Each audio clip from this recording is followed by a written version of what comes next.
Bom dia, Hare Krishna. Então, eu sou o Lila Das, aqui do Yatra de Porto Alegre. Hoje vamos ler estudar o verso do canto 3, capítulo 27, o verso 14. Parece que caiu a internet, mas tudo bem. Então, o título do capítulo é Conhecendo a Natureza Material.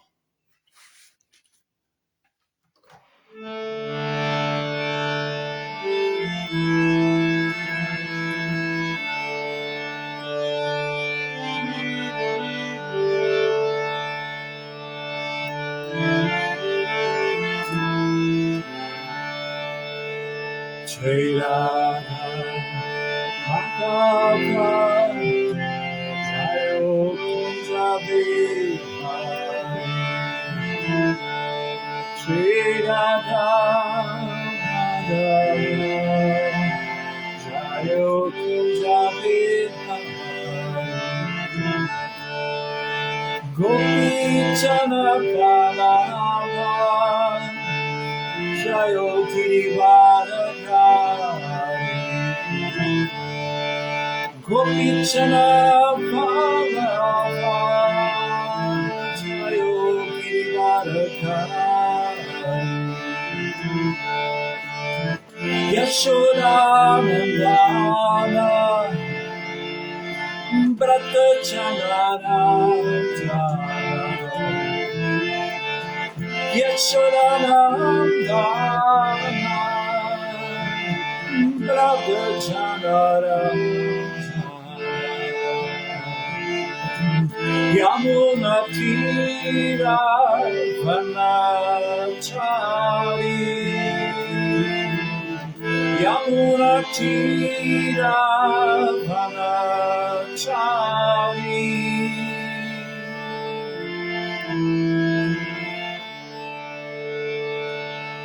Tirada Bhava Jayo Kunja Vihari Tirada Madhava Jayo Kunja Vihari Hare Krishna Krishna Krishna Hare Hare Hare Rama Rama Rama Hare Hare Hare Krishna Krishna Krishna Hare Hare Hare Rama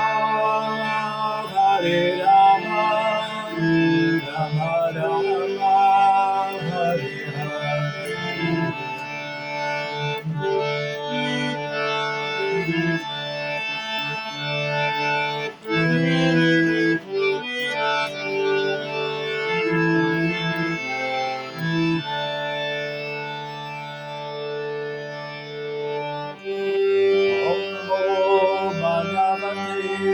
Vasudevaya Om Namo Bhagavate Vasudevaya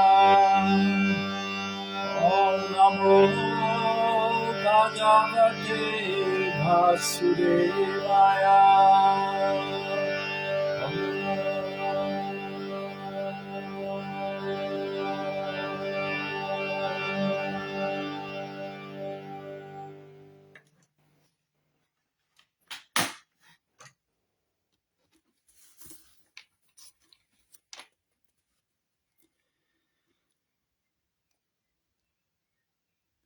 Bhuta Shukshmendriya Mano Buddhiyadishu Ihanidraya Lineshu Asati Yastatra Vinidro Niraham Kriyaha Bhuta, os elementos materiais. Sukshma, os objetos do gozo. Indriya, os sentidos materiais. Manaha, mente.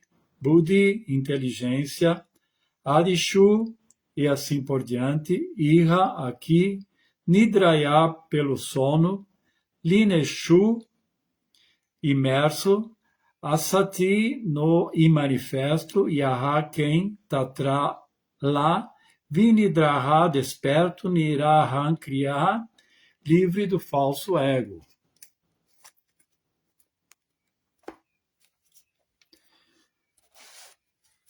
Tradução e significado de Srila Prabhupada. Embora o devoto pareça estar imerso nos 5 elementos materiais, nos objetos do gozo material, nos sentidos materiais e na mente e inteligência materiais, ele é tido como desperto e livre do falso ego. Significado. A explanação de Rupa Goswami no Bhakti Rasamrita Sindhu de como alguém pode ser liberado, mesmo nesse corpo, é mais elaboradamente expressa nesse verso. A entidade viva que se torna Satyadrik, que compreende sua posição em relação com a personalidade de Deus, pode permanecer aparentemente imersa nos 5 elementos da matéria, nos 5 objetos dos sentidos materiais, nos 10 sentidos e na mente e inteligência. Mas, de qualquer modo, ela é considerada desperta e livre da reação do falso ego. Nesse contexto, a palavra lina é muito significativa. Os filósofos mayavadis recomendam a imersão na refulgência do Brahman. Esta é a meta ou o destino final deles. Esta imersão também é mencionada aqui, mas apesar de imergir, pode-se manter a individualidade. O exemplo dado por Jiva Goswami é que um pássaro verde que entra numa árvore verde parece fundir-se na cor verde, mas na verdade o pássaro não perde sua individualidade. Analogamente, a entidade viva imersa ou na natureza material ou na natureza espiritual não perde sua individualidade.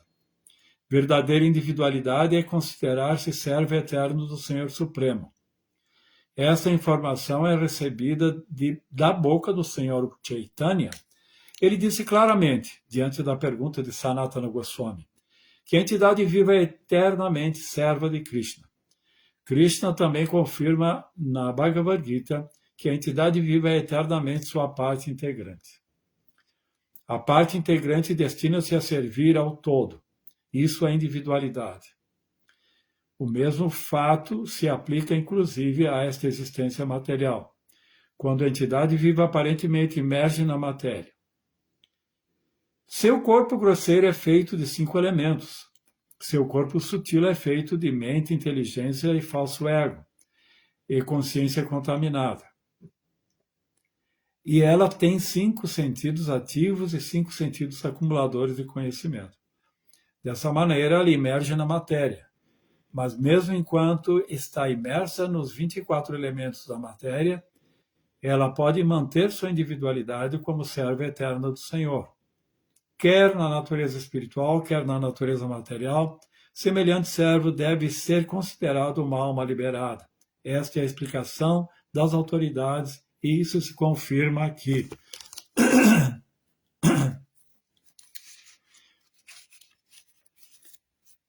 Bhuta sukshmendriya mano buddhi adishu iha indriya lineshu asati astatra vinidro niraham kriyaha.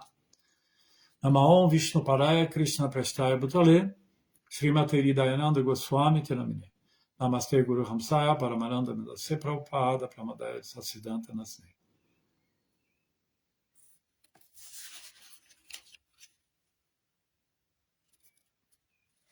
Então, um ponto importante aqui é que nós temos essa concepção estereotipada, todas as pessoas em geral, principalmente aqui no Ocidente, têm essa concepção de que renunciar é se afastar dos bens materiais, das posses, de qualquer tipo de identificação com o mundo material que nos circunscreve. Então, sempre existe essa concepção estereotipada do renunciante, da pessoa santa. Uma pessoa santa não pode ser rica, não pode ter bens materiais, não pode interagir nesse mundo como as pessoas comuns. Mas aqui esse verso ele está quebrando esse paradigma, essa concepção, essa conotação de renúncia. Porque a renúncia, na verdade, ela é um estado de consciência. E qual é esse estado de consciência que nos permite estarmos, como o Prabhupada explica aqui, imersos na energia material, porém não identificados com a energia material. Esse estado de consciência é, como está aqui no verso, está desperto. Você está desperto, quer dizer, você tem inteligência purificada por Guru Sadhu Shastra, no sentido de que a tua identidade, a nossa identidade, como entidade viva, como Jivatma, a nossa identidade é que somos servos eternos do Senhor. Essa é a nossa definição ontológica, é a nossa essência. Filosoficamente se fala qual é a nossa essência. E a essência é algo que você tem sempre. Apesar de externamente tudo poder mudar, mas a nossa essência ela é permanente. Ela sempre é imutável. E a nossa essência é de sermos a parte integrante destina-se a servir ao todo. Isto é individualidade. Essa individualidade, a nossa essência é de sermos individuais. É de sermos partes e parcelas de Krishna, e por sermos partes e parcelas, isso significa que nós temos uma relação com o todo. Nós mantemos a nossa individualidade funcional. É muito interessante que a analogia do corpo, o corpo ele é um todo, mas ele é constituído por muitas partes. Tanto os órgãos internos como os sentidos, os membros. Né? Vamos dar o exemplo da mão. A mão é uma parte do corpo, é um dos nossos sentidos funcionais. Né? A mão ela tem uma função específica, ela tem uma identidade, ela tem uma individualidade, embora ela pertença ao corpo como um todo. Então, nós, como partes e parcelas, temos a nossa individualidade e temos uma característica específica, uma identidade. Mas não perdemos a nossa individualidade. E Prabhupada frisa aqui 2 vezes, tanto quando estamos imersos nos 24 elementos, tá? Que foram explicados anteriormente por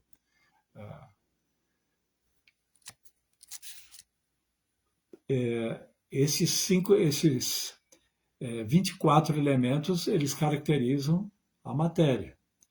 Kapila Deva ele explicou anteriormente a descrição analítica dos 24 elementos aqui Prabhupada está falando, né?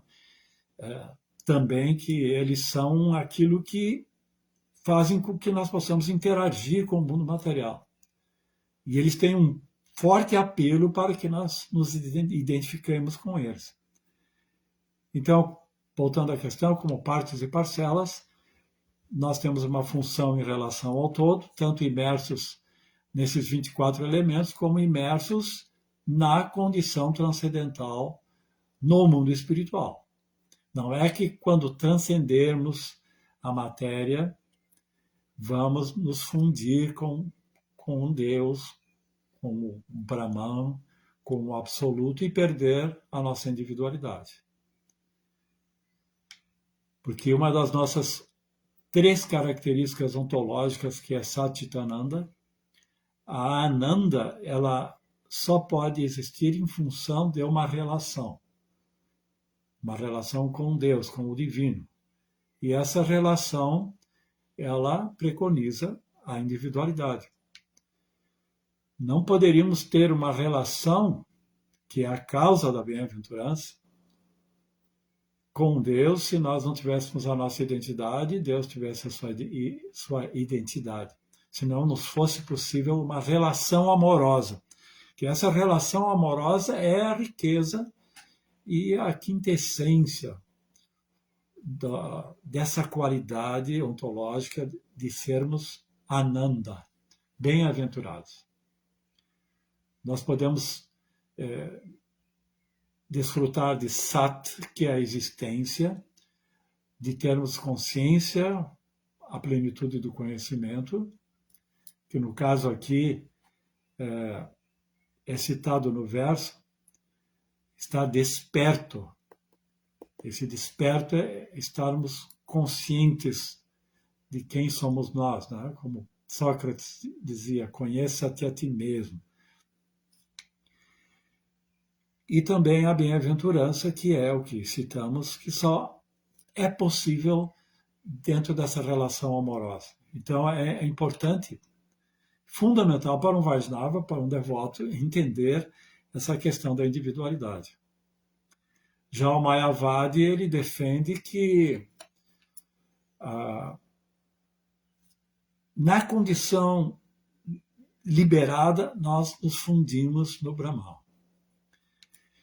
Aqui esse é o exemplo de Rupa Goswami, de que quando um pássaro verde entra numa árvore verde, parece que estabeleceu-se aí uma unidade, né? Tudo é verde. Só que esse pássaro não, nem por isso esse pássaro perderá a sua individualidade. Ele sempre terá a sua individualidade, mesmo que a cor verde funda-se dele com a cor verde da árvore. Tem outro exemplo também que é, por exemplo, segundo a visão Mayavadi, a liberação de uma entidade viva é como uma gota d'água jogada no oceano. Quando uma gota d'água é jogada no oceano, ela vai perder a sua individualidade, a sua forma e fundir-se no oceano. Mas, no caso do Vaishnava, é como um animal aquático dentro do oceano. Ele está imerso no oceano, porém, ele não está... não perde sua individualidade, não está diluído no oceano. Essa é a nossa concepção. No mundo espiritual, então nós temos as raças, as relações com Krishna, cada um com a sua individualidade e identidade. Sakya raça como amigo, Vatsalya como pai, Madhurya como amante, Dasyam como servo. Vamos ter sempre essas relações, mas sempre mantendo a individualidade. Já o impersonalista, ele não tem essa concepção. Para ele, a individualidade, para o impersonalista, a individualidade é o problema. Que você, no mundo material, desenvolve a ilusão da individualidade e se identifica com o corpo e aí vive uma vida de ilusão. Mas o Vaishnava, devido a essa como está aqui, está desperto, ele está livre do falso ego. E por quê? Porque o falso ego ele tem como fundamento a concepção de que aham mameti, tudo é meu e eu sou a causa de tudo. Então, quando a alma está iludida, ele considera que tudo que ele possa conquistar nesse mundo lhe pertence. Tudo é uma questão de ele conquistar. E ele se considera a causa do que faz, do que cria. Ele se considera a causa. Isso é um absurdo dos dois sentidos. Primeiramente, porque considerar-se a causa, se você fosse a causa, você teria que ser uma causa não contingente, quer dizer, não dependente de nenhum fator externo. Só Krishna pode ser a causa, porque ele é absoluto. No momento que você entende que é contingente, quer dizer que que depende de muitos outros fatores, você não pode se considerar a causa, porque você será sempre uma causa secundária. Por exemplo, alguém compõe uma música, ele pode dizer, eu sou o criador, eu sou a causa, mas na verdade ele dependeu de muitos fatores que se estendem até os confins do universo, a totalidade, até Deus. Para fazer qualquer coisa nesse mundo, nós temos que ter o universo inteiro agindo, senão não é possível. De tão complexa que é essa questão. Então, o músico ele se considera a causa, mas ele dependeu de todo um legado de conhecimento, da experiência de músicos anteriores, de compositores anteriores, aqueles que elaboraram as escalas musicais, as leis, desde Pitágoras, né? Que Pitágoras foi o primeiro a descobrir os intervalos, as oitavas, né? Ele seccionou uma corda ao meio e ele percebeu que o som vibrado nessa segunda metade era uma oitava acima do som da corda vibrando por inteiro. Depois seccionou em diferentes partes e aí ele descobriu os intervalos de terça, de quinta, de oitava, que os músicos usam tanto na harmonia. Então, o músico ele depende disso. E ele depende do instrumento musical que também foi inventado, foi elaborado por artesãos. Então, não podemos nos considerar a causa, isso é uma ilusão. E considerar que algo pertence a nós também é uma ilusão.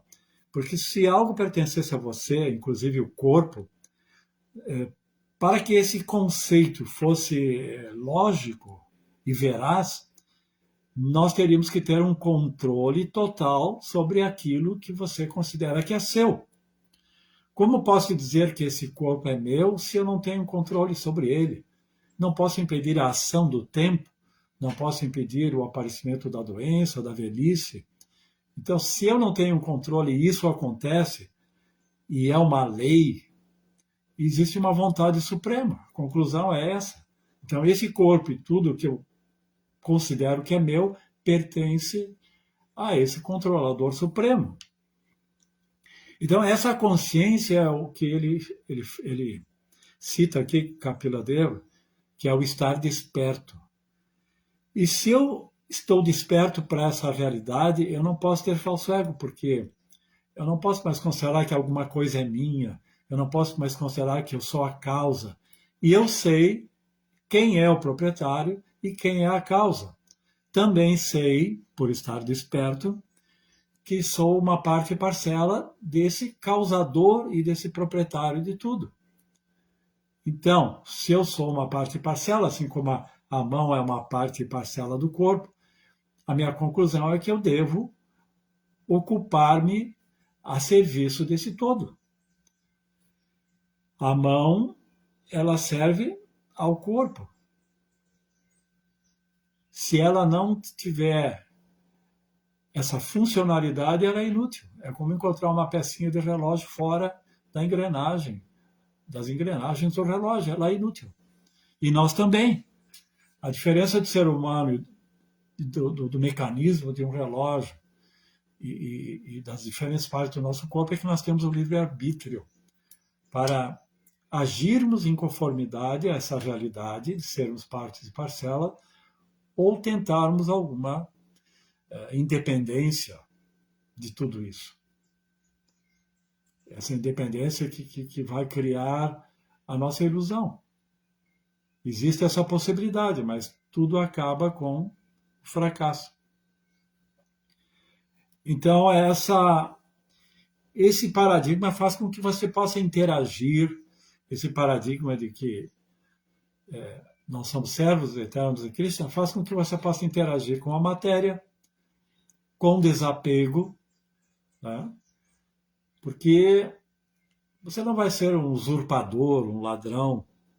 É como você entra na casa de alguém. Tudo lá pertence àquela pessoa. Você não vai abrir o refrigerador e comer o que você quer e pegar o que você deseja, um objeto, e levar para casa. Você sabe que não te pertence. Então, você vai saber como tem que se comportar. Existe uma ética na casa de outros, e nós estamos na casa do Senhor Supremo. Então, o serviço devocional significa que você sabe como se comportar, sabe o que tem que ser feito, como agradar o proprietário de tudo isso. E isso é muito importante, porque assim você vai estabelecer uma relação. Agora, como eu falei antes, existe essa visão estereotipada, né? Às vezes o devoto vê o mestre espiritual, né? Quando o Prabhupada estava aqui no Ocidente, sentado numa sana opulenta, recebendo muita glorificação, muita abraçada, né? Tudo isso.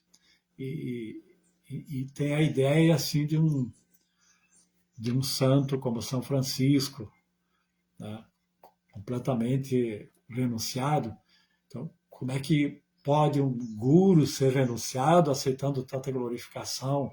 Mas ele não entende que ele está sendo um mediador de Cristo, um representante, um veículo pelo qual o discípulo pode oferecer o seu serviço. Só ele é um representante de Cristo. Mas ele não se identifica com isso. Ele sempre tem para si mesmo que é um servo de Cristo. Mesmo Prabhupada, eu acho que no Lilamrita, quando foi para a Índia a primeira vez, ele ficou numa simples cabana e ele relatou que gostava dessa simplicidade, né? Deixei meus palácios no Ocidente e agora estou aqui nessa cabana com essa simplicidade, né? Um Brahmana gosta disso. É como Chanakya Pandit falava de, eu acho que a Chandragupta, não me lembro o nome desse. Ele era não, Chandragupta era o rei. E ele tinha um Brahmana, se alguém souber, me diga o nome. E esse Brahmana, ele foi responsável para que esse rei tivesse muitas vitórias e desenvolvesse muita opulência. E então o Brahmana vivia numa cabana simples, ele não queria desfrutar da opulência do palácio. Mas os outros amigos do rei achavam aquilo injusto, né? Como se o rei tivesse determinado isso, como que seu Brahmana, né, seu conselheiro, que foi responsável por tudo isso, está morando com tanta pobreza. E aí um dia esse rei foi falar com o Brahmana, dizendo, olha, eu gostaria que tu morasse num palácio, as pessoas me cobram isso, né? Parece que eu sou responsável por você viver nessa pobreza. E então esse Brahmana ele se sentiu ofendido e deixou esse reino e nunca mais foi visto. Porque ele queria ser compreendido como alguém que realmente se identificava com a simplicidade, que tivesse essa vida simples. Então, na verdade, um devoto, um Brahmana, uma pessoa santa, ele sente liberdade com a renúncia. E mesmo tendo muitos bens materiais, ele vai se sentir livre. Porque quando você se identifica com o corpo e com tudo isso, você não terá liberdade. Você vai estar preso aos modos da natureza. Então, existem exemplos bem eloquentes. O exemplo de Janaka e o exemplo de Ramananda Raya. Então, existe uma história que Vyasadeva um dia chamou seu filho e quis, porque Vyasadeva, aliás, a Shukadeva Goswami, ele já nasceu numa condição de completa renúncia. Mas seu pai, Vyasadeva, queria que ele compreendesse que a renúncia nem sempre é essa condição que ele estava vivendo e que muitos babagis vivem, mas que existe uma outra forma de renúncia que é de personalidades santas e muito elevadas que vivem em meio à opulência. imersos nos 24 elementos, como fala aqui. E um caso é Janaka, não sei se é Janaka ou Janaka que se pronuncia. Então, Vyasadeva aconselhou seu filho Shukadeva Goswami a visitar esse rei Janaka. Janaka é o pai de Sita. Imagina, Sita é a deusa da fortuna. Vocês podem imaginar o poder, a fama, a riqueza, a sofisticação da vida de Janaka. Então, Shukadeva Goswami foi visitar. E quando ele chegou, ele já viu aquele palácio opulento. E ele foi convidado muito respeitosamente por Janaka. E ele ficou surpreso. Como pode ser que Janaka, ele viu muita opulência ali? Ele pode ser considerado desapegado em meio a tudo isso? E ele perguntou isso para Janaka. E Janaka então disse: eu posso fazer um teste com você? Eu acho que esse teste vai ser muito mais esclarecedor do que eu explicar filosoficamente. Então, o Shukadeva Goswami aceitou. E o teste significava que ele teria que caminhar, percorrer todos os aposentos do palácio e contemplar toda a sua opulência, toda a majestade que existia ali, mas segurando um copo com óleo até a borda e com uma lamparina, né? Uma lamparina flutuando naquele copo cheio até a borda de óleo. Um movimento e cairia, ele transbordaria, cairia gotas, ou ele verteria o óleo. E a coisa era mais dramática ainda. O rei propôs que atrás dele estaria um guarda com uma espada e seguiria ele em todo o trajeto. E se ele se perturbasse em algum momento com o que estava contemplando e caísse uma gota sequer, o soldado poderia cortar sua cabeça.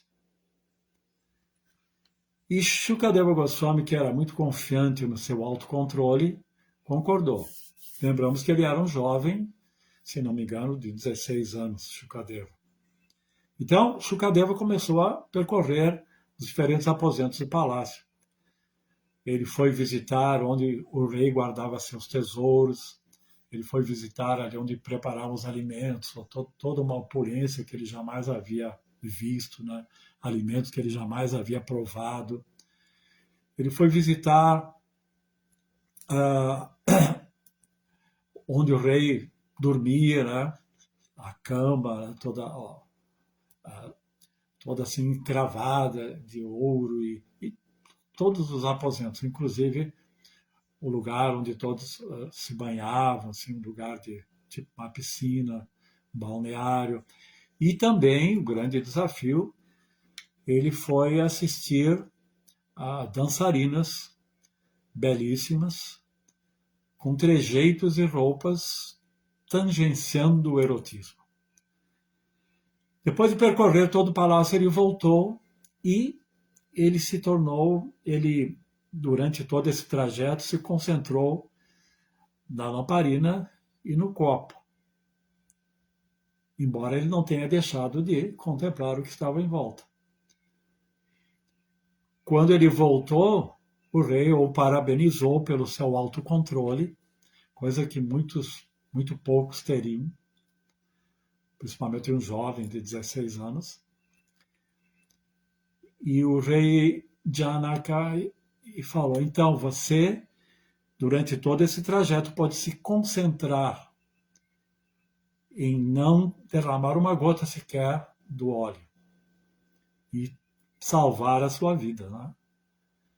Então, da mesma forma que você teve essa determinação, essa disciplina de se concentrar e não se distrair com o que você viu em volta, eu, como Reiki, que vivo aqui, devoto de Krishna, eu me concentro no meu serviço, na minha função, no meu dever, e não me identifico com nada que está aqui. Então, nada disso me perturba a mente, porque assim como você quis salvar a sua vida, eu também quero salvar a minha vida espiritual e não me identifico com nada disso. Então, é muito interessante essa história. Não sei se é uma parábola, se ela é verídica, mas o importante é o ensinamento dela. Depois temos outro caso interessante que é de Ramananda Raya, que quando Chaitanya Mahaprabhu foi fazer uma peregrinação no sul da Índia, ele se encontrou com Sarvabhauma Bhattacharya. E quando conversaram sobre devoção, sobre Bhakti Yoga, sobre quem era o mais erudito e que tinha a maior compreensão da relação Madhurya de Radha e Krishna, ele citou Ramananda Raya. Só que Ramananda Raya, apesar de toda a sua erudição e ser um devoto puro, aparentemente ele estava atuando no mundo material, porque ele era ministro do rei Prataparudra. E ele era governador dessa região do rio Godavari, do norte do rio Godavari. Depois ele se tornou diretor do templo de Jagannatha Puri. E ali no templo, ele era, além de ser um governante e muito erudito, ele era também poeta, era músico, professor de dança, coisa que o Mayavadi jamais teria aceito. E mais ainda, Chaitanya Mahaprabhu sabia que ele era diretor, produtor das dançarinas do templo e de teatro que acontecia ali em Jagannatha Puri. E ele era responsável por produzi-las, tá? Por ensinar como elas dançam, por vesti-las, até é dito que banhá-las, perfumá-las, prepará-las para a dança. E isso causou muita admiração por parte de Chaitanya Mahaprabhu. E Chaitanya Mahaprabhu declarou que eu sou um sannyasi e me perturbo ao ver uma bela mulher. E ele, Ramananda Raya, não só vê e contempla, como toca em seus corpos e mesmo assim não se perturba. Então, o Ramananda Raya é um grande exemplo. Sabemos que a identidade de Ramananda Raya, desculpe, ele é Lalita. Alguns dizem que é Vishaka, outros que é Lalita, que é justamente as associadas mais íntimas de Srimati Radharani. Então, é muito interessante ver que quando estamos despertos e quando estamos identificados com a nossa posição de servos eternos de Krishna, toda a nossa vida vai se moldar segundo esse paradigma. E essa é a vida de um devoto. E por isso ele não vai se perder nesse mundo em busca de uma identidade, ele não vai se identificar com aquilo que é impermanente, ele não vai se iludir. Ele vai simplesmente trocar todos os desejos possíveis, porque Krishna fala que a mente a pessoa que é irresoluta, a mente dele está diversificada em muitos, né? Quer dizer, é como Schopenhauer dizia que na filosofia de Schopenhauer, o que existe e que condiciona todas as entidades vivas, o ser humano por excelência, são as vontades. As vontades. E essas vontades é o comer, dormir, defender-se, reproduzir-se. Isso que nós explicamos na consciência de Krishna como os nossos ímpetos animais. as nossas características, e ele explicava que o mundo todo é constituído, todas as entidades vivas são condicionadas por essas vontades irracionais e poderosas, e que mesmo a nossa intelectualidade, mesmo a nossa ética, a nossa moral, tudo é mais ou menos moldado por isso. E que essas vontades não é apenas uma vontade que é a diretriz da sua vida. São muitas vontades conflitantes. Por exemplo, alguém pode querer ser um celibatário e tem a vontade de ser um celibatário, mas também existem as vontades do seu corpo de fazer sexo. Alguém pode querer jejuar por entender a importância do jejum, mas o teu corpo todo, a voz do seu corpo, as suas vontades vão querer que você se alimente, que você coma. Então, nós somos julgados por essas vontades, tá? Temos que descansar quando estamos cansados. E ele também diz que nesse mundo não há prazer, só existe sofrimento. E aquilo que nós chamamos de prazer é só um alívio do sofrimento. Então, já o devoto, vejam a diferença. Então, ele tem uma visão pessimista do mundo, ele apresenta assim, alternativas, como a alternativa budista, de se afastar do mundo, tá?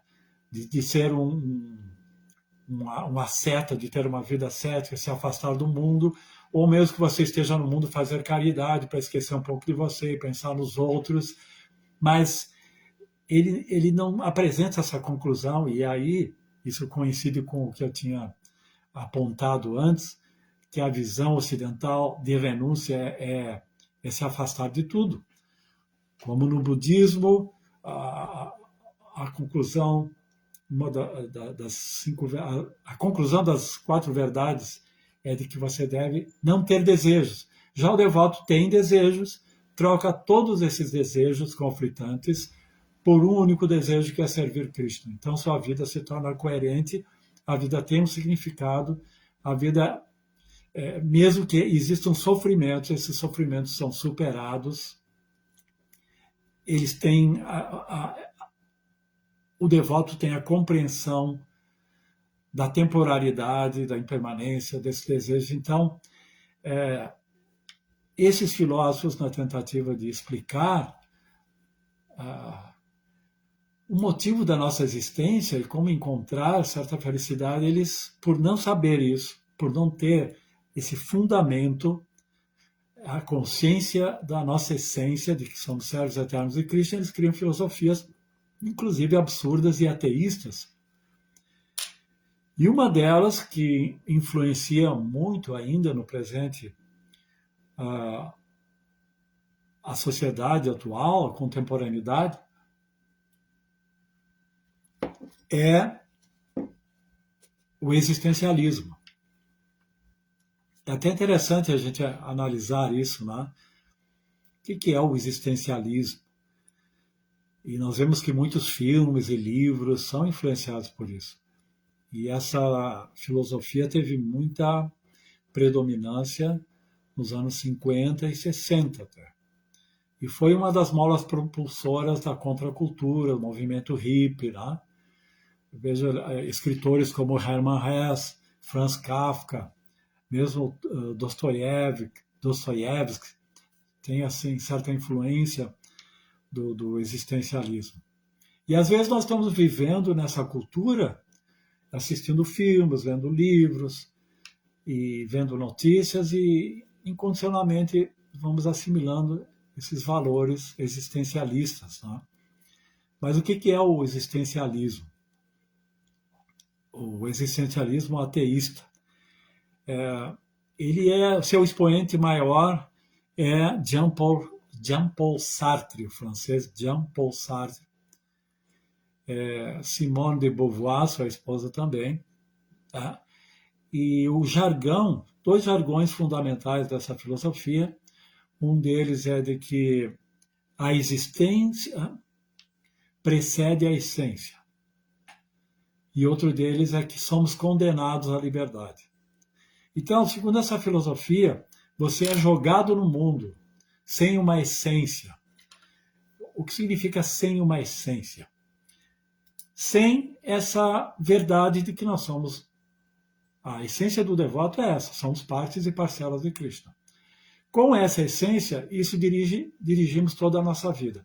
Agora, segundo Sartre, você nasce sem uma essência.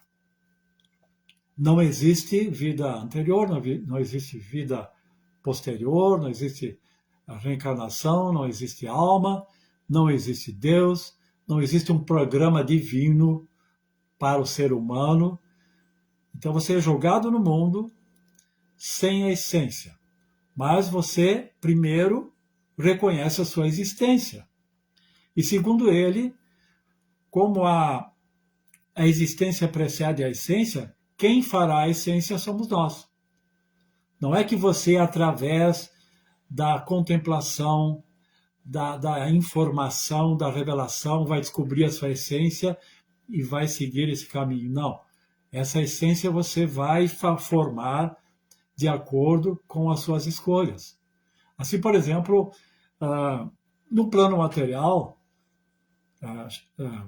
podemos dar o exemplo de Arjuna, ele tinha uma essência que era de ser um kshatriya, e a essência de ser um devoto. Então, segundo Sartre, ele se tornou um kshatriya não porque ele tivesse essa essência, que já seria um guna e karma que vem de outra vida, que está se manifestando nessa vida, mas que essa essência ele adquiriu através das suas escolhas, do seu treinamento. Então, é um absurdo isso, porque você não tem uma diretriz na sua vida, você vai escolhendo através do seu livre-arbítrio, da sua liberdade, porque segundo ele, você, em qualquer condição, sempre tem uma escolha, mesmo que essa escolha já seja influenciada por outros fatores. Então, resumindo, você nasce sem essência e vai procurar a essência. Agora, é muito interessante que se um ser humano for procurar uma razão de viver, uma essência para existir, e intrinsecamente, ontologicamente, ele já é Satchitananda, o que ele vai buscar, mesmo sem ter conhecimento? Ele vai buscar um resgate dessa sua natureza intrínseca, de ser Satchitananda. E ele só vai ter felicidade e se realizar quando ele resgatar essa essência. Porque toda alma condicionada, todo ser humano, o que ele vai buscar, consciente ou inconscientemente? Uma situação de permanência, que no fundo é um reflexo de Sat. Ele vai buscar, na sua existência, consciência, conhecimento, o saber, o entendimento. Isso é Chit. E ele vai buscar, consciente ou inconscientemente, a felicidade, que no fundo é Ananda.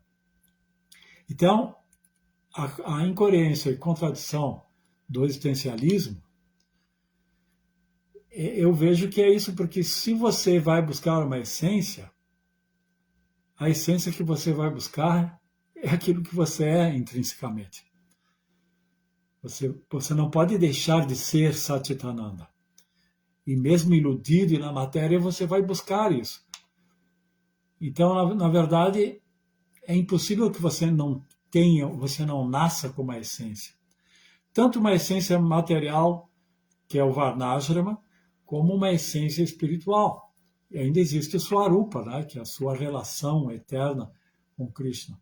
Então é um absurdo dizer que nós não temos uma essência e quem vai fazer a essência somos nós, fazendo escolhas nesse mundo.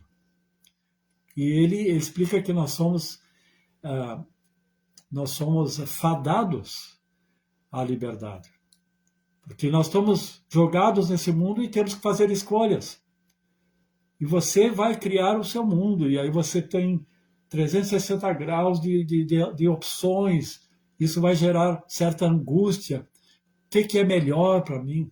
Como eu posso ter certeza que a escolha que eu estou fazendo é melhor para mim? Esse já é outro ponto absurdo do existencialismo. Que você vai chegar na angústia de não saber o que eu faço da minha vida. Quando você tem uma orientação de Guru, Sadhu e Shastra, você sabe o que fazer da sua vida. E todo esse ensinamento, toda essa prática, todo sadhana, vai convergir para essa essência. Então você pode justificar a sua vida, a sua existência. Você pode ter uma felicidade, um êxtase que só o devoto, só o espiritualista pode ter. Os outros estão imersos no conflito, no desespero, no ceticismo, que para muitos casos leva ao suicídio. Outro devoto não, né?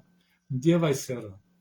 É Albert Camus, que é outra linha do existencialismo que também é chamada de absurdismo, porque para ele o mundo é absurdo.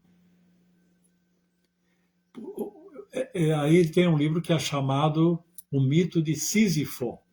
Sísifo era uma divindade do panteão dos semideuses gregos que tentou enganar os deuses e foi amaldiçoado pelos deuses. E a pena dele era rolar uma pedra até o alto de uma montanha.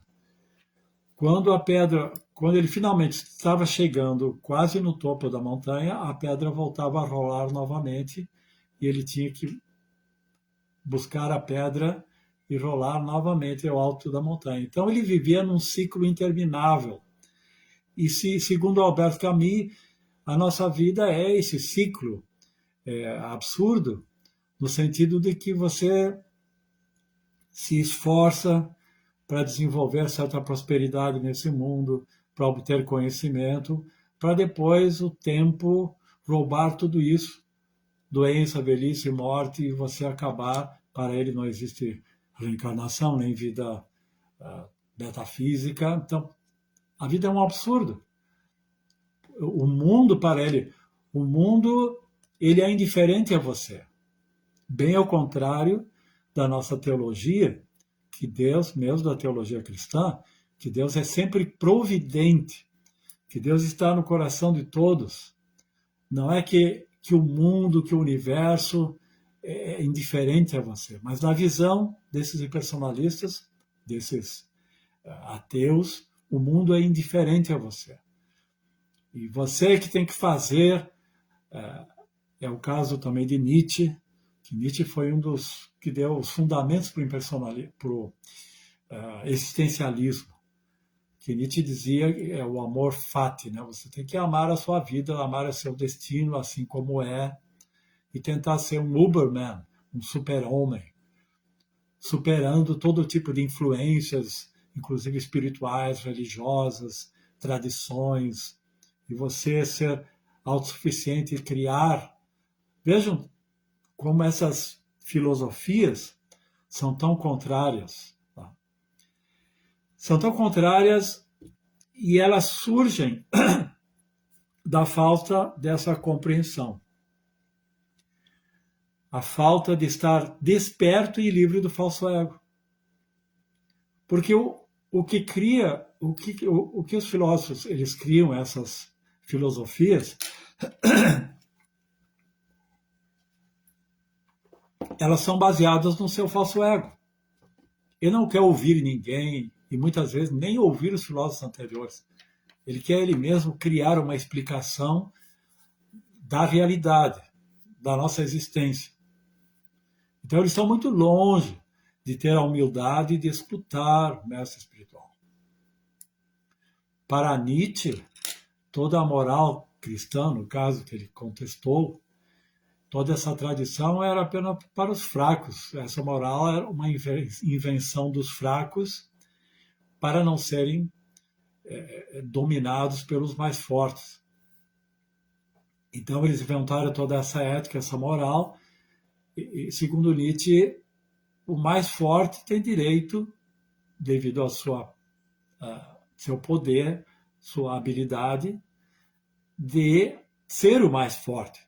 Mas quem é fraco é ressentido, tem inveja dos mais fortes e cria um sistema religioso com toda uma estrutura moral e ética para desacreditar aos talentos, às qualidades do mais forte. Então, se cria esse tipo de filosofia, e nós vemos que na história da humanidade,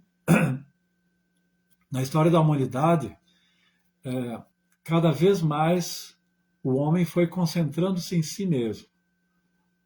Desde da modernidade, depois da Renascença, surgiu o humanismo, em que o homem já não quis mais aceitar explicações teológicas. Ele quis ele mesmo, através da razão. René Descartes é um dos fundadores desse paradigma. Tá? O homem, através da razão, pode fazer um mundo melhor, pode descobrir toda a verdade. Então, não precisamos receber um conhecimento que é uma herança de revelações, de escrituras. Então, eu fiz uma análise, porque filosoficamente é bom a gente conhecer os fundamentos do ateísmo e por que o mundo atual está assim tão materialista. Nós vivemos no Ocidente e, à luz do conhecimento védico, podemos compreender. Iluminar o mundo significa isso, que você olha por todos os lados e você pode entender o porquê que o mundo está assim. E o nosso dever é ter essa compreensão e trazer esse conhecimento perfeito. Então, Jai, todas as glórias a Srila Prabhupada. Agradeço ao Prabhu Paravyoma pelo convite, pela presença de vocês.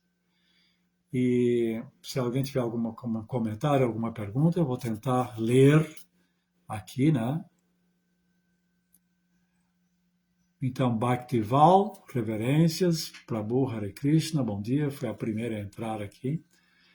Pedro Paulo Gomes, Hare Krishna, minhas reverências, minha gratidão. Sundarang Devidasi, bom dia a todos, Hare Krishna, minhas reverências. Prabhu Lila, Hare Krishna. Marcos Ferrari, Jai Srila Prabhupada, Danvant Pranams Prabhu Liladas, Hare Krishna. Haridarshana Das, Srila Prabhupada, que Jai, reverência Liladas, Prabhu, reverências aos presentes, Hare Krishna.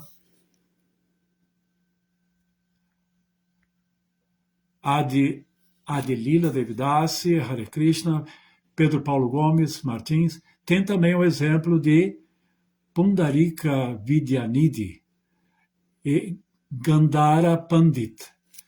Eu não me lembro desses passatempos, mas vou pesquisar. Tem muitos exemplos nas escrituras desses renunciantes que vivem interagindo com o mundo, mas não se identificam com ele.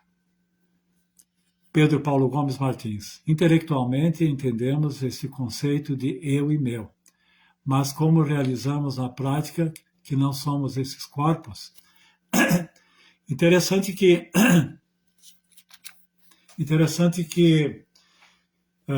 enquanto estamos agindo no mundo, o falso ego é útil, tá?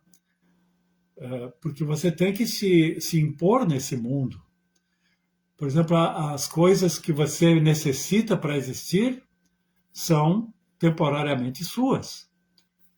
E os seus créditos por aquilo que você criou, inventou, eles também são seus, e você, o falso ego é uma maneira de você poder interagir com o mundo, porque se você não tivesse essa proteção, esse eu e meu necessário como uma ferramenta para interagir na sociedade, no mundo, eles poderiam pôr em descrédito, tirar o que é seu, e você precisa de tudo isso mesmo para servir a Krishna. Mas na prática, para que nós possamos criar essa identidade como servos eternos de Krishna, existe um processo. Tá? Talvez seja isso que o Paravyoma queira referir-se aqui.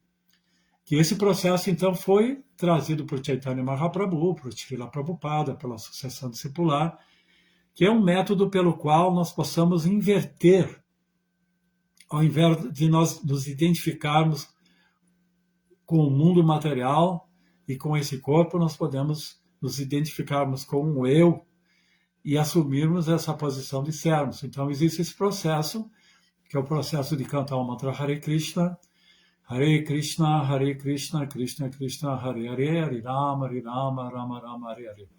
Srila Prabhupada, ele criou esse movimento com todo o aparato necessário para que isso aconteça.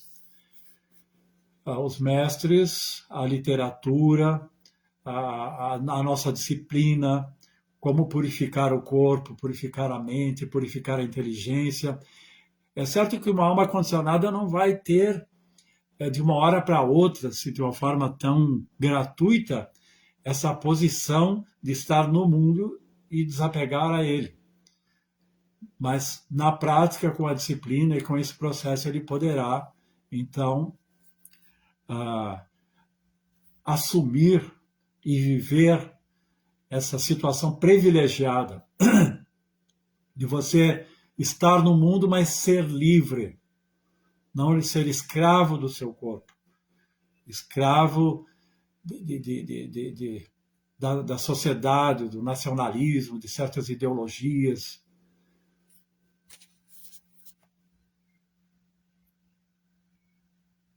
Vamos ver. Marcos Ferrari, Jai Srila Prabhupada, Dandavat, Pranamas, Prabhulila, Haridashana, eu já li aqui. Pedro Gomes Martins, que somos almas eternas, partes integrantes de Krishna. Que somos, intelectualmente, sim, mas como realizarmos na prática que não somos esses corpos e que somos almas eternas. É isso que eu expliquei, então. Existe um processo, existe um método, principalmente pelo poder do cantar do mantra Hare Krishna.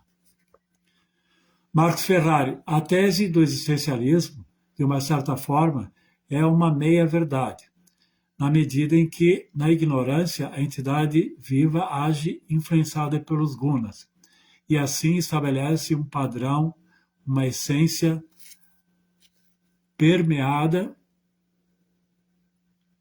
pela ilusão, perpetuando a condição de... Vou ler de novo. A tese do existencialismo, de uma certa forma, é uma meia-verdade, na medida em que, na ignorância, a entidade viva, que age influenciada pelos gunas, e assim estabelece um padrão, uma essência, permeada pela ilusão, perpetuando a condição de nitya badas presas a samskara. Aqui,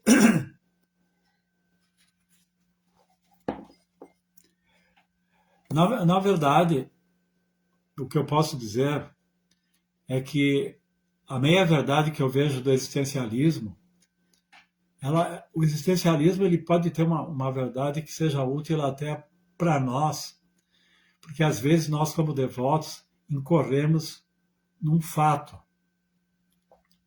que é, nós escutamos as instruções védicas. Existe o ideal apresentado pelas escrituras. Existe o exemplo do mestre espiritual das pessoas santas. Quando nós nos aproximamos do movimento, há uma tendência de imitar a renúncia de um mestre, seguir as regras e regulações, mesmo num grau em que nós não estamos preparados ainda. Há uma tendência de abrir mão do que seria a nossa existência e assim termos uma medida do nosso potencial, da nossa condição, para entendermos. A Karma Yoga, por exemplo, é o equilíbrio disso.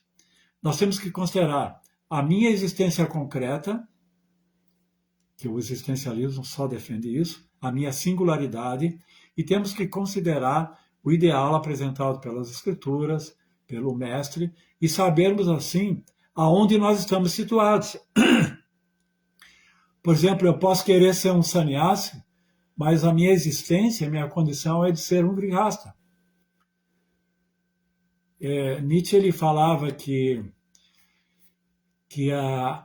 o excesso, ou toda a doutrina cristã, os preceitos das escrituras, fazem com que a pessoa se torne como eu posso dizer, bitolado e negligente com a sua condição real.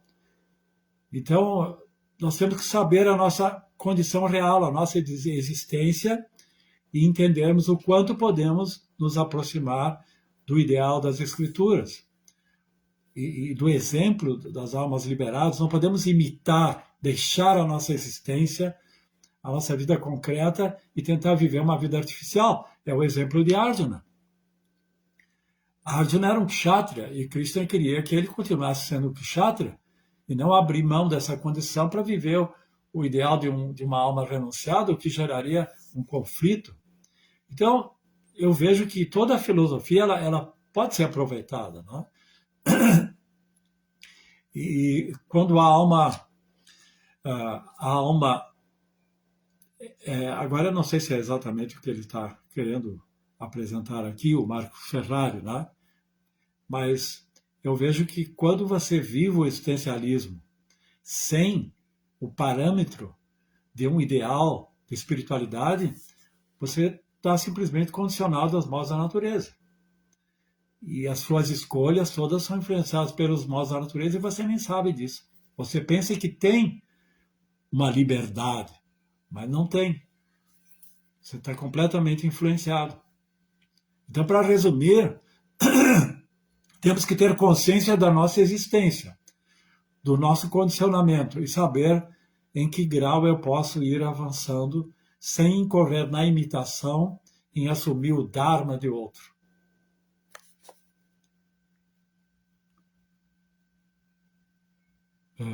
Pedro Paulo Gomes, tá? Bom dia.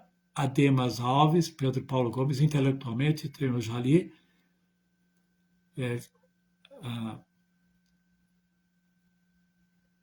Adilila Devidasi, Hare Krishna, Haridarshana Das, Shila Prabhupada Ki Jai. Desculpe que às vezes volta aqui. Adilila.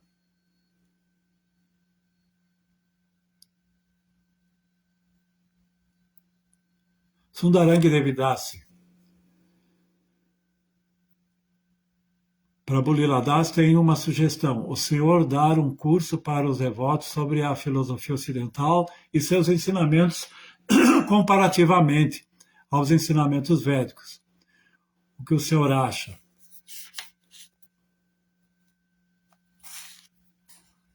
Penso que seria muito importante para todos nós.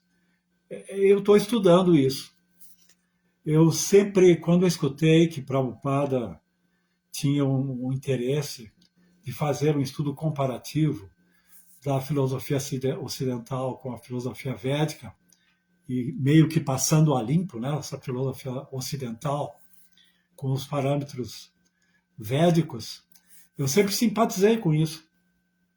Eu sei que esse trabalho não foi concluído, porque o devoto fazia as perguntas não era suficientemente erudito, mas eu sempre simpatizei com isso, e visto que nós estamos vivendo no Ocidente, e também é uma proposta do Krishna West, né? Então, na verdade, eu estou longe de poder fazer isso. Eu estou iniciando um estudo de filosofia de uma forma autodidata e estou tentando fazer esses parâmetros.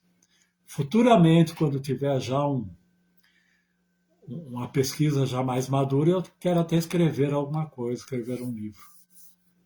Mas esse é um projeto individual que eu tenho, mas eu me sinto muito despreparado ainda para isso. Marcos Ferrari, no Bhakti Rasamrita Sindhu, Rupa Goswami explica claramente como agirmos como almas. Não é verdade? No verso Sarvopadi Vinimuktat Patvena Nimalam Rishikena Rishikesha Sevara.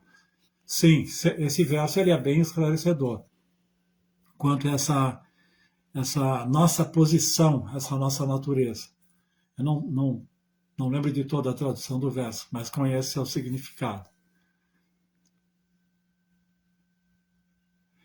Prabhu, Haridarshana, Prabhu, você pulou minha observação. Eu vou tentar encontrar. Desculpe que eu tenho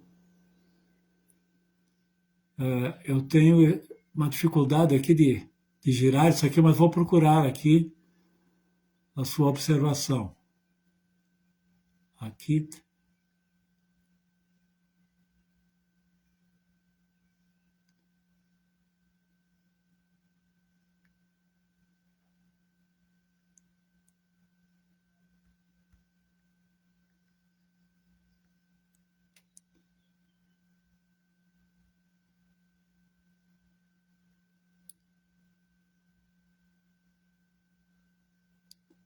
Já estou encontrando aqui. Vamos ver.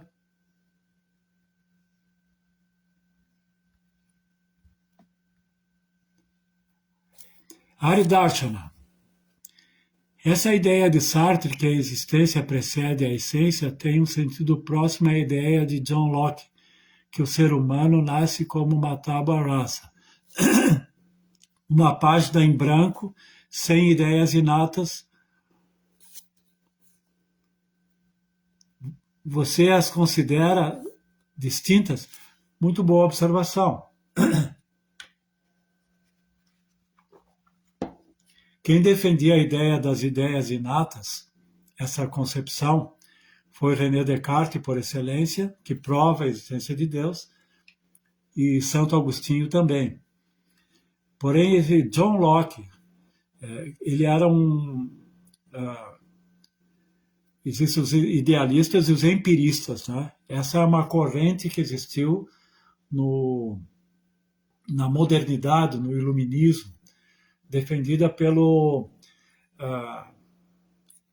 David Hume, pelo John Locke e pelo Francis Bacon. Esses são os principais filósofos que defendem essa teoria de que todo conhecimento ele vem da nossa experiência com o mundo. E John Locke dava esse exemplo clássico que nós somos, na verdade, uma tábua rasa em branco, né? E nós vamos preenchendo isso com as nossas experiências. E da reunião dessas experiências, assim, da reflexão dessas experiências, nós vamos formando as ideias. Então, para ele, as ideias, elas não seriam inatas. Ninguém nasce com ideias inatas. Platão defendia o fato de que nós temos reminiscências. Como nós viemos do mundo das ideias, então nós já viemos com essas ideias inatas. Então, Platão já defendia isso. E René Descartes, quando ele, através do ceticismo, tenta procurar o que é realmente real, o que é verdade, será que aquilo que os nossos sentidos captam pode ser real? Será que a realidade é o estado em que estamos sonhando, ou o estado de vigília? Será que todas as verdades, mesmo as verdades inquestionáveis da matemática, da geometria, elas não são influenciadas por um gênio maligno? Tá? Então, René Descartes ele desenvolveu muitas dúvidas, mas ele chegou a uma conclusão: não posso duvidar de que eu estou duvidando. Então, a dúvida é uma espécie de pensamento e eu estou duvidando. Então, eu penso, logo existo. Mas quando René Descartes chegou a esse estágio, ele pôde ter a certeza de que ele existe. Mas eu posso ter a certeza que Deus existe, de que o mundo existe fora de mim? Como se chama isso? Tem uma filosofia que ensina que que eu só acredito que eu existo e que fora de mim tudo pode ser ilusão. Agora eu não lembro como é o nome.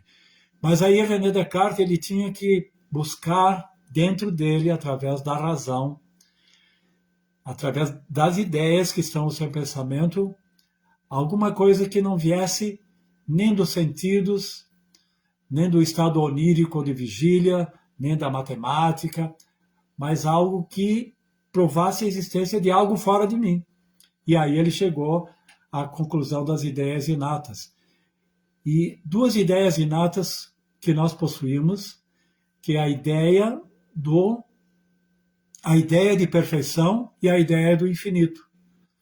Por que nós podemos concluir que essas ideias são inatas? Em primeiro lugar, porque nós, nesse mundo, não temos a experiência, isso negaria a postura de John Locke, nesse mundo nós não temos a experiência de nada perfeito. Então, como poderíamos ter a ideia de algo perfeito se não temos nunca a experiência de algo perfeito, de nunca vermos algo perfeito? E como teríamos a ideia inata do infinito se tudo em nossa volta é finito e impermanente, eterno, e a ideia do eterno, do infinito, se tudo é impermanente, se tudo é... Então, quando ele entendeu que existiam essas ideias inatas, ele entendeu que essas ideias inatas só poderiam ter vindo de quem é infinito, eterno e perfeito. Aí ele concluiu que Deus existe, devido a essas ideias inatas. É o mesmo argumento ontológico de Santo Anselmo. Ele fez uso desse argumento ontológico de Santo Anselmo, que Deus não poderia ser Deus se ele não existisse. Então, pelo fato de ele existir, ele é Deus. Aí ele entendeu também, ele entendeu que Deus existe, nós existimos e o mundo material existe. Por que o mundo material existe e não é uma ilusão? Não é uma invenção de um Deus maligno? Porque Deus, sendo infinitamente amoroso e bom, não nos deixaria sem a verdade. Esse mundo ele é real porque Deus não nos traria, não nos enganaria, porque ele é infinitamente amoroso e bom. Agora, nós, como Vaishnavas, sabemos que existe Maya, que é um tipo de ilusão, de enganação, que Deus nos propicia, mas como resultado de uma de nossas vontades. Então, muito interessante essa sua colocação. As ideias inatas existem, elas provêm de Deus. Tá? O mundo das ideias é o mundo do que é perfeito, do que é espiritual. Né? Platão fazia referência a isso. Platão dizia que esse mundo é um reflexo pervertido do mundo das ideias. Então, nós vemos que esses filósofos tangenciaram verdades.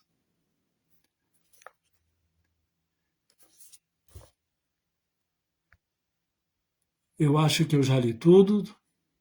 Me desculpem se eu deixei alguém fora. Então, Hare Krishna, me estendi muito. Um bom dia a todos. Haribol, obrigado.